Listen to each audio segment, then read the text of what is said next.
Hey everyone, Zane with you, and today we'll show you how to download Adobe Premiere Pro for free on Windows or Mac.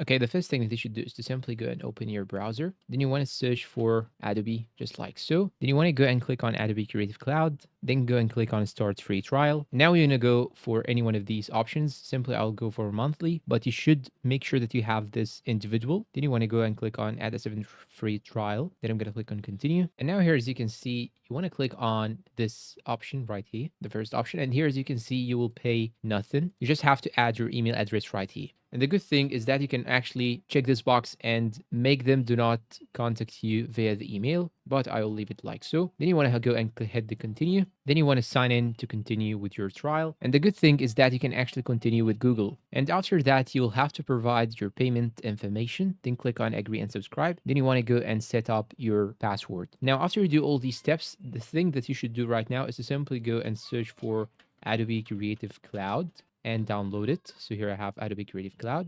You just have to download the Adobe Creative Cloud to your own PC. This is the one. Yes, this is the one. And after you download it, you should open it on your PC just like so. And now you want to go and click on apps. Then you want to go and download the Adobe Premiere. Here, as you can see, just click on install and it will be installed to your PC. And do not worry, you will not pay any money until your free trial ends. And that's all for today's video. If you find this video helpful, please support us with like, subscribe, comment, share. Thank you for watching and goodbye.